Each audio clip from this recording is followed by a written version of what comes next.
The morning sun rose over the Pacific Ocean like any other day. Birds flew across the blue sky. People drove to work. Children walked to school. Nobody knew that everything was about to change forever. At exactly 7:43 in the morning, radar stations across the world detected something strange. Large objects were entering Earth's atmosphere. They were not meteors. They were not satellites. They were ships, hundreds of them. They came down through the clouds in perfect formation, their metal hulls gleaming in the sunlight. General Jack was drinking his third cup of coffee when his phone rang. He was a tall man with gray hair and tired eyes. He had served in the military for 32 years. He had seen many things, but nothing had prepared him for the words he heard that morning. "Sir, we have unidentified craft landing in major cities worldwide. They are not from any country on Earth." Jack put down his coffee and rushed to the Pentagon. By the time he arrived, the Situation Room was already full of officers and advisors. Giant screens showed live footage from cities around the world. In New York, 3 massive ships hovered above Central Park. In London, 2 vessels had landed near the Thames. In Tokyo, Beijing, Moscow, and dozens of other cities, the same scene repeated itself. The ships were beautiful in a strange way. They were long and curved, made of silver metal that seemed to flow like water. They had no visible weapons, no windows, no markings. They simply hung in the air as if gravity meant nothing to them. Lieutenant Kate Harper arrived 20 minutes after the general. She was a young woman with short brown hair and sharp eyes. She worked at NASA, which meant she studied the possibility of alien life. Until today, her job had been mostly theoretical. Now it was very real. "What do we know?" Jack asked the room. A colonel named Pete answered. "Nothing yet, sir. They haven't fired on anyone. They haven't communicated. They're just sitting there." As if hearing his words, the screens flickered. Every television, every radio, every phone on Earth suddenly displayed the same image. It was a face. Not human. The skin was pale blue. The eyes were large and black. The head was elongated with no hair and no ears. When it spoke, the voice was translated into perfect English. "People of Earth, I am commander of the Empire. Your world has been selected for integration into our domain. You have 12 hours to surrender all military assets and governmental authority to us. Resistance will result in the destruction of your major population centers. This is not a negotiation. This is your only warning." The transmission ended. The screens returned to normal. For a long moment, nobody in the Situation Room spoke. Captain Sam broke the silence. He was a combat veteran, a man who had fought in 3 wars and carried the scars to prove it. His voice was calm and steady. "Well, that was rude." Despite the fear in the room, a few people laughed. It was a small thing, but it helped. Jack looked at his team and saw determination in their eyes. These were not people who would surrender. "Get me everything we have on those ships," Jack ordered. "I want to know how they fly, what they're made of, and most importantly, how we can hurt them."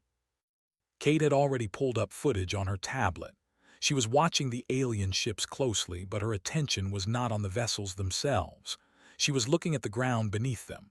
Small figures were emerging from the landing craft. Alien soldiers.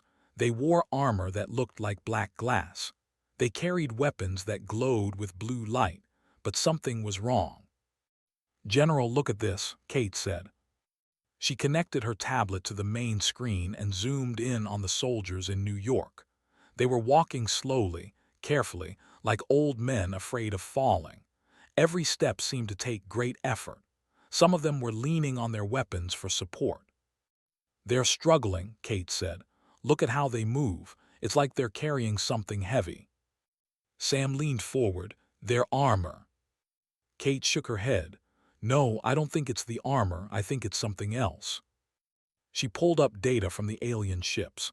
NASA had been collecting readings since the vessels entered the atmosphere. The information was incomplete, but some things were clear. The ships used anti-gravity technology. Their metal was incredibly light. Everything about their design suggested a species that valued low weight above all else. "There," Kate said slowly. "I think there has much lower gravity than Earth." Jack frowned. "How much lower?" Kate did some quick calculations. "Based on their body structure and movement patterns, I would guess somewhere around zero point 0.4 Earth gravity, maybe less." The room went quiet as everyone understood what this meant. These aliens had never experienced a world like Earth. Their bodies were built for a lighter existence. Here, on humanity's home planet, they were being crushed by a force they had never evolved to handle. Sam laughed. It was not a kind laugh. "They picked the wrong planet." Jack allowed himself a small smile. For the first time since the ships appeared, he felt something like hope. The aliens had come to Earth expecting an easy conquest. They had expected humanity to fall like all the others, but they had made a terrible mistake. They had not studied their target. "Get me the Joint Chiefs," Jack said, "and someone find me the best physicists we have. I want to know exactly how much pain their bodies are feeling right now, and I want to know how we can make it worse." Kate watched the alien soldiers on the screen. One of them had fallen to his knees and could not get up. His companions tried to help him, but they were barely able to stand themselves. It was almost sad to watch. Almost. She remembered the threat in Commander's message, the destruction of major population centers, the casual way he spoke about killing millions of people. Her sympathy faded quickly. "General," she said, "I think I know how to beat them." Jack turned to her. "I'm listening." Kate pointed at the struggling aliens. "We don't need to beat them. Earth is already doing that for us. All we have to do is wait." Somewhere above the planet, Commander watched his ground forces through a viewing screen. He saw them struggling. He saw them falling. For the first time in his long career of conquest, he felt the cold touch of doubt. What kind of monsters lived on this heavy world? He was about to find out. Ambassador had conquered 11 worlds. He had walked through the burning capitals of species that thought they were powerful. He had accepted the surrender of kings, presidents, and emperors. He was the most decorated diplomat in the empire, and he had never known failure. Today, he would learn what failure felt like. He led the main ground force into the city the humans called Chicago. 300 soldiers marched behind him in perfect formation. Their plasma rifles hummed with deadly energy. Their black armor gleamed under the strange yellow sun. They were the finest warriors the Empire had ever produced. They made it 4 blocks before the first soldier collapsed. Private Danny Cole watched from a rooftop 6 stories above the street. He was 23 years old, a farm boy from Ohio who had joined the army to pay for college. He had never seen combat. He had never fired his weapon at another living thing. But here he was, watching an alien invasion unfold beneath him. His squad leader, Corporal Lisa Grant, crouched beside him. She was 10 years older and had served 2 tours overseas. Her eyes were fixed on the alien column through her binoculars. "Something's wrong with them," she whispered. Danny could see it too. The aliens were slowing down. Their careful steps had become stumbles. Several soldiers near the back of the column were leaning heavily on each other. One had dropped his weapon and was using both hands to push himself forward. "Are they sick?" Danny asked. Lisa shook her head slowly. "No, they're tired. Look at them. They're exhausted just from walking."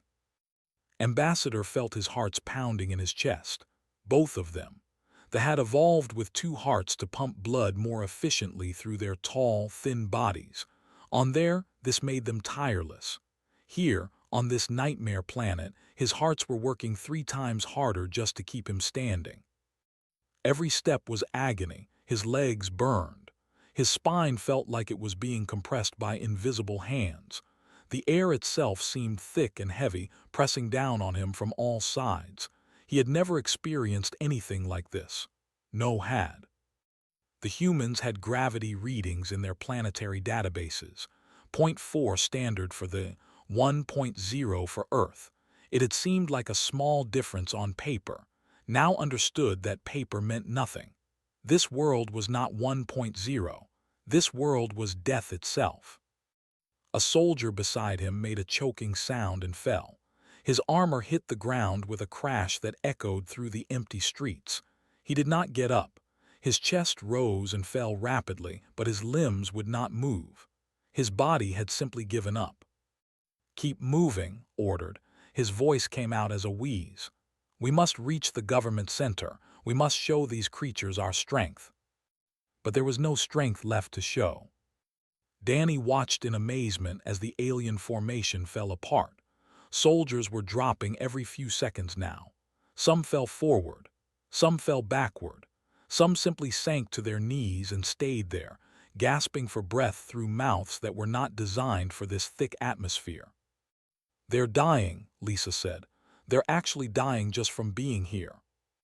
At the Pentagon, Kate Harper watched the same scene on a satellite feed. General Jack stood beside her, his face unreadable. "The average soldier weighs approximately 40 kilograms on there," Kate explained. "Here on Earth, that same body experiences a weight of 100 kilograms.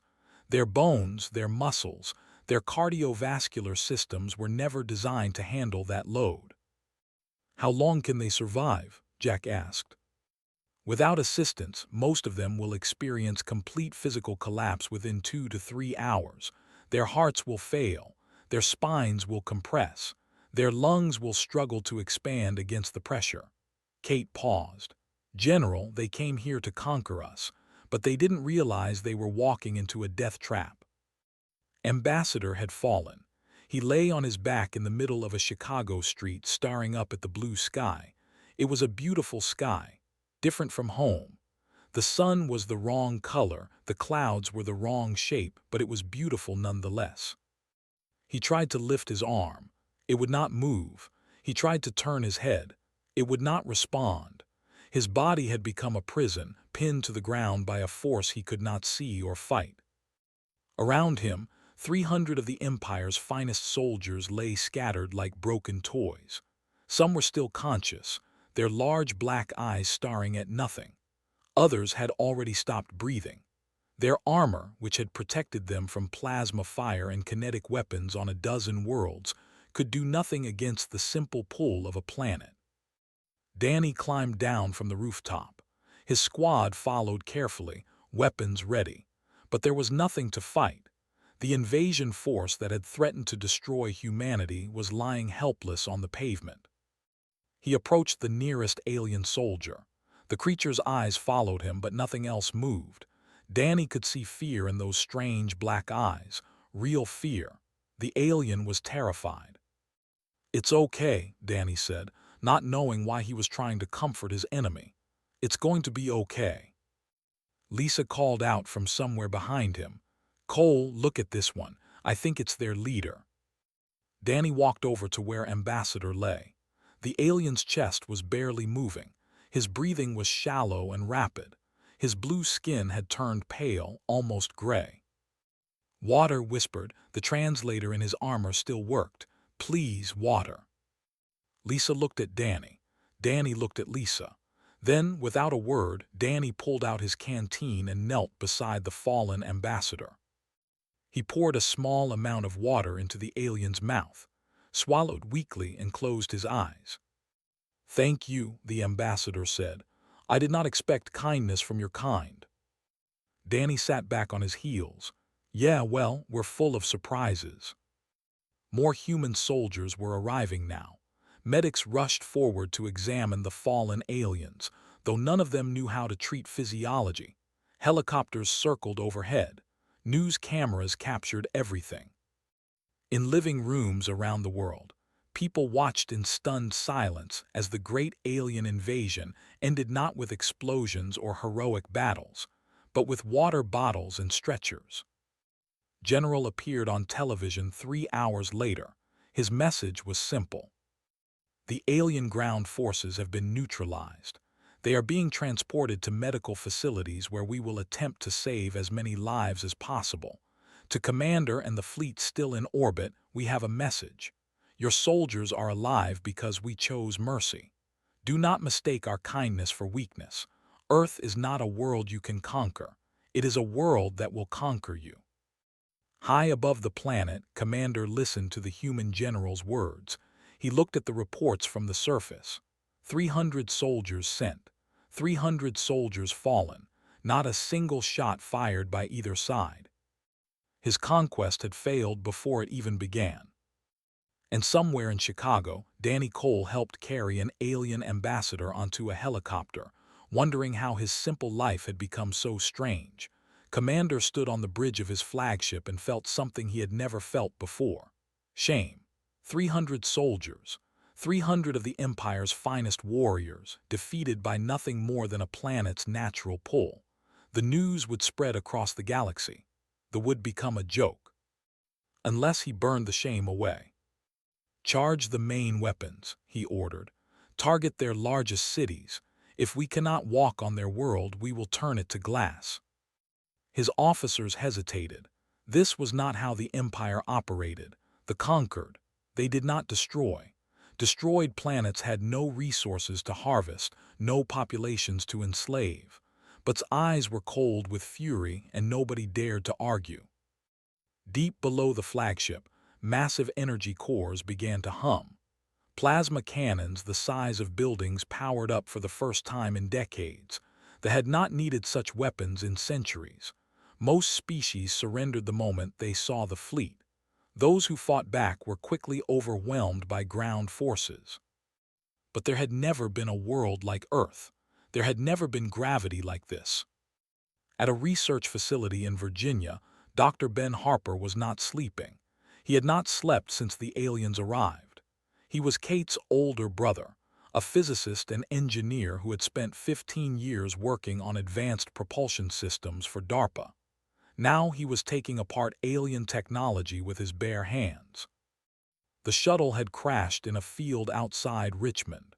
Its pilot had lost consciousness from gravity stress within minutes of landing. Ben's team had recovered the wreckage and transported it to a secure location. For the past 18 hours, they had been studying every piece. "It's incredible," Ben muttered to himself, running his fingers along a curved metal panel. "Everything is designed to be light, everything." The alien metal was a marvel of engineering. It was stronger than steel but weighed almost nothing. The energy systems were efficient beyond anything humans had ever created. The anti-gravity cores were works of art, elegant and precise. But they were fragile. Ben picked up a component that seemed to be part of the ship's defensive system. It was made of the same lightweight material as everything else. He tapped it gently with a hammer. It cracked. They never needed heavy armor, he realized. They never fought anyone who could hit them with real force. He picked up his phone and called his sister. Kate answered on the second ring. She was still at the Pentagon, still watching satellite feeds of the alien fleet.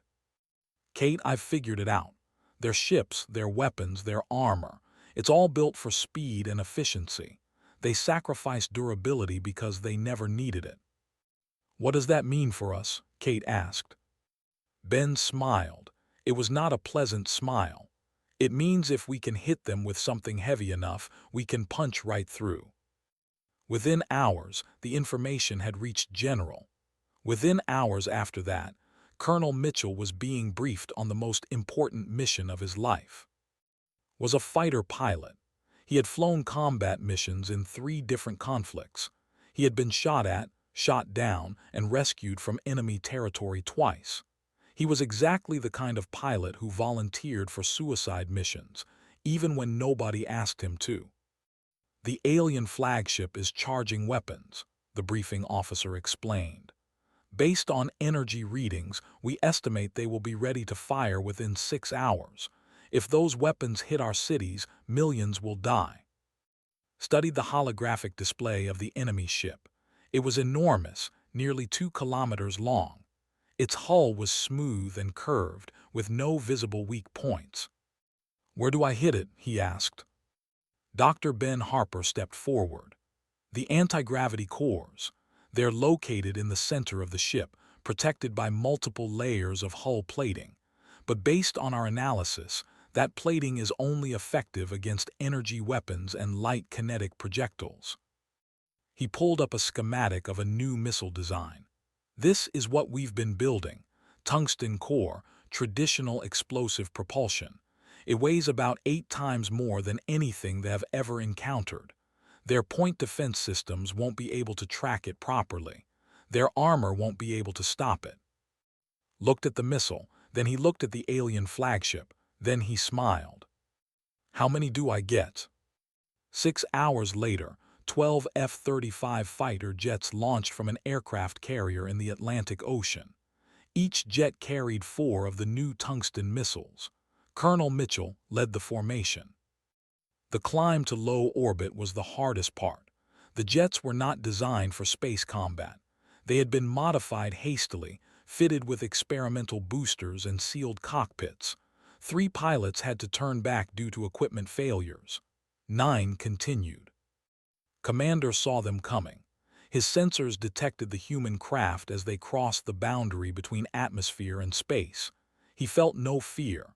Human technology was primitive. Their weapons could not possibly threaten a warship. Launch interceptors, he ordered calmly. Destroy them. Small drones deployed from the flagship's hull. They were fast and agile, designed to eliminate enemy fighters with precise energy blasts. They had never failed. They had also never encountered pilots from a high-gravity world. And his squadron moved through space with a confidence they had never seen. Their reflexes were faster. Their tolerance for acceleration was higher. Their bodies could handle forces that would kill a pilot instantly. The drones tried to track them. They failed. The human jets twisted and rolled at speeds that seemed impossible. One by one, the drones were outmaneuvered and destroyed. All units target the flagship, ordered. Fire everything. 36 tungsten missiles launched simultaneously. They were ugly weapons. No elegant energy signatures. No sophisticated guidance systems. Just dense metal moving very fast. The flagship's point defense systems activated. Lasers and plasma bursts filled the space around the ship. They hit many of the missiles, but the missiles kept coming. The lasers that should have vaporized them only scorched their surfaces. The plasma that should have melted them barely slowed them down. 12 missiles reached the hull. 12 missiles punched through armor that had never been designed to stop such primitive weapons. 12 explosions ripped through the flagship's interior. Commander was thrown from his feet as the bridge shook violently. Alarms screamed in a dozen different languages. Damage reports flooded every screen. The anti-gravity cores were failing. The great ship that had terrorized 17 star systems began to list to one side, its elegant form suddenly awkward and broken. "This is Colonel Mitchell of the United States Air Force," a voice crackled over the communication system. "You are ordered to stand down and surrender your vessel. If you attempt to fire on Earth, we will destroy every ship in your fleet. This is your only warning." Looked at the burning wreckage of his flagship. He looked at the small human craft circling like predators. He looked at the blue planet below, the heavy world that had humiliated his empire in less than 2 days. For a long moment, he said nothing. Then he gave the order no commander had ever given before. "All ships cease fire, power down weapons, transmit surrender request to the human military." The greatest empire in the galaxy had just lost its first war. And humanity had won without losing a single soldier. The meeting took place in orbit, aboard a hastily constructed station that floated between Earth and the crippled fleet. The station was simple. 4 metal modules connected by narrow corridors. A conference room with a round table. Views of both the planet and the alien ships through large windows. The gravity inside was set to 0.5 Earth standard. A compromise. Low enough for to function, high enough for the humans to feel comfortable. Neither side was happy with it, which meant it was probably fair. General Jack led the human delegation. Kate Harper stood at his right side, carrying a tablet full of data she hoped she would not need. Captain Sam stood at his left, carrying a weapon he hoped he would not need. Behind them were 6 Marines in full combat gear, their faces hidden behind helmets. Commander arrived with only 2 guards. He could not bring more. Most of his officers were still recovering from their time on Earth's surface. Those who had remained on the ships were needed to keep the fleet from falling apart. Looked terrible. His blue skin was pale. His movements were slow and careful. Even at half-Earth gravity he was struggling, but his eyes were alert, and when he spoke, his voice was steady. "I am authorized to negotiate on behalf of the Empire," he began. "We request a cessation of hostilities and the return of our captured personnel." Nodded slowly. "We're prepared to discuss terms, but first I have questions." "Ask." "Why Earth? Of all the planets in the galaxy, why did you choose to invade us?" Was quiet for a moment. When he answered, there was something like regret in his voice.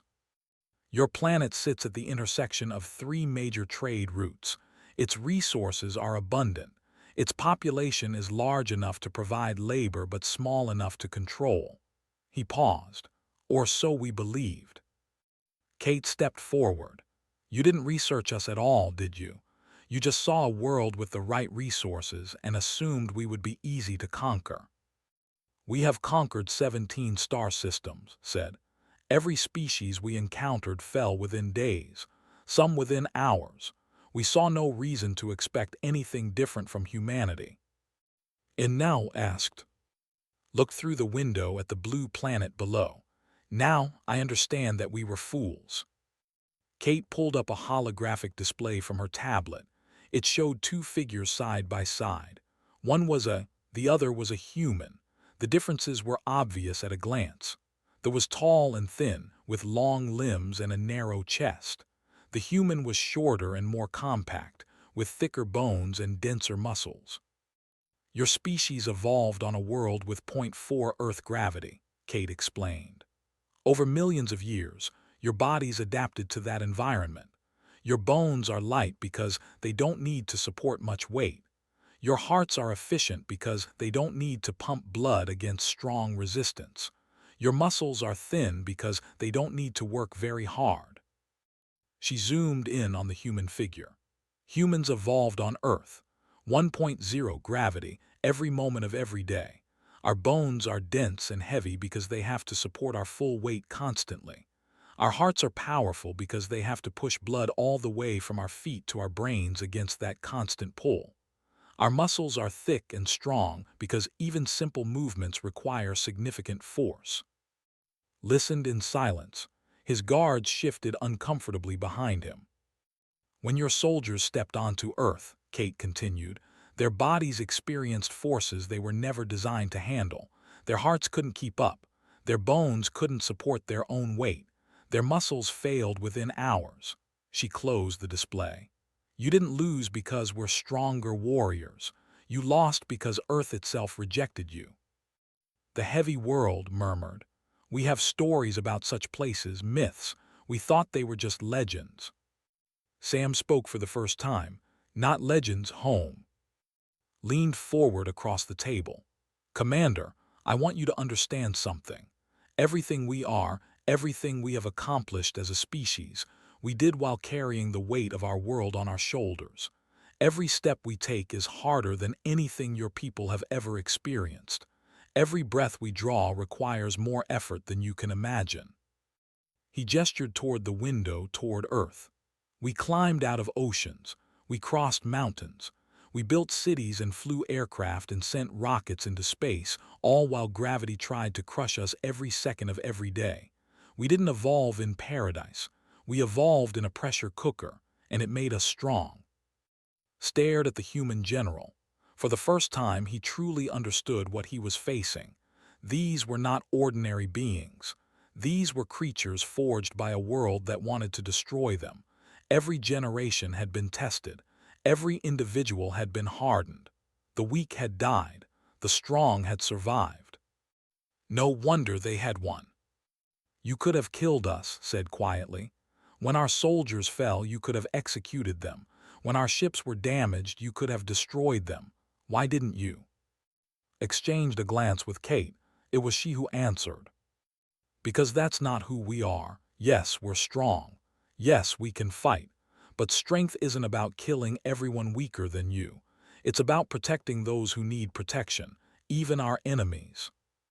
She thought about Danny Cole, the young soldier who had given water to a dying alien ambassador. She thought about the medics who had worked through the night to save lives. She thought about all the ways humanity had chosen mercy when cruelty would have been easier. "We grew up carrying weight," Kate said. "We learned that the heaviest burdens are not physical, they are moral, and we choose to carry those too." Was silent for a long time. When he finally spoke, his voice was different, softer, almost humble. "The Empire has made many mistakes. We have conquered worlds that did not need conquering. We have enslaved peoples who deserved freedom. We told ourselves it was necessary. We told ourselves it was our right as the strongest." He looked at, "But we were never the strongest. We simply never met anyone stronger, until now." The commander stood slowly, his thin legs trembling even at half-gravity. He placed his right hand over his chest in a gesture of respect. "I would like to propose something beyond a simple ceasefire. I would like to propose an alliance, not between conquerors and conquered, but between equals. You have shown us what true strength looks like. Perhaps it is time we learned from it." Stood as well. He extended his hand in the human gesture of agreement. Looked at the hand for a moment, confused. Then Kate whispered an explanation. The commander reached out and grasped the general's hand. It was the first handshake between human and. It would not be the last. 6 months passed. The world changed in ways nobody could have predicted. The Empire officially surrendered to the newly formed United Earth Coalition on a Tuesday afternoon in Geneva. The signing ceremony was broadcast to every planet in the Empire's former domain. 17 star systems watched as Commander placed his mark on the treaty documents. Billions of beings who had lived under rule for generations suddenly found themselves free. The flagship that had threatened to burn Earth cities was repaired and renamed. It was now called the UEC Endurance, a symbol of humanity's refusal to give up even when facing impossible odds. Colonel Mitchell was offered command. He accepted. Kate Harper became humanity's first ambassador to the galactic community. Her job was not easy. The galaxy was full of species who had never heard of Earth, never imagined that a high-gravity world could produce intelligent life. Many of them were afraid. A few were hostile. Most were simply curious. Kate traveled from world to world, explaining who humans were and what they wanted. She told them about Earth's history, about the wars and the peace treaties, about the art and the science, about the billions of ordinary people who just wanted to live their lives without being conquered by anyone. "We're not interested in building an empire," she told the Council of the Federation, a collection of 40 worlds that had watched the invasion with nervous attention. "We're interested in building friendships." They were not convinced at first. They were a cautious people, slow to trust strangers. But then Kate did something unexpected. She invited their delegation to visit Earth. 5 ambassadors made the journey. They were warned about the gravity. They were given special suits designed to help support their bodies. They were promised medical assistance if they needed it. They lasted 3 hours before requesting evacuation. But in those 3 hours, they saw something that changed their understanding of humanity forever. They saw humans running, not walking carefully, not crawling, but actually running across the ground at speeds that could barely track. They saw humans jumping, climbing, lifting heavy objects with casual ease. They saw children playing games that would have killed adults. "You live like this every day?" one ambassador asked, his voice weak from exhaustion. Kate smiled. "Every day for our entire lives, and we don't even notice it anymore." They signed a friendship treaty the following week. Word spread across the galaxy. Stories about the heavy world and its impossible people traveled from station to station, from ship to ship, from planet to planet. Some of the stories were exaggerated. Others were not exaggerated enough. Danny Cole had returned to Ohio after the invasion. He tried to go back to his normal life. He tried to forget about the aliens and the war and the day he gave water to a dying enemy. But normal was not possible anymore. He was famous now, the soldier who showed mercy, the farm boy who became a symbol of human compassion. Reporters wanted interviews. Politicians wanted photo opportunities. Strangers wanted to shake his hand. Danny hated all of it. He found peace in the most unexpected place. Ambassador, fully recovered after months of medical treatment in low-gravity facilities, requested a meeting. Danny agreed, though he was not sure why. They met in a small garden in Washington, D.C., was wearing an exoskeleton suit that helped him move in Earth's gravity. He still walked slowly, but he walked. "I never thanked you properly," said. "You saved my life. You had no reason to do so. I was your enemy. I had come to enslave your people." Danny shrugged. "You were lying on the ground. You were thirsty. It wasn't complicated." Studied the young human's face. "For my people, it would have been very complicated. We do not show mercy to those who cannot fight back. We see it as weakness." "Yeah, well," Danny looked up at the sky.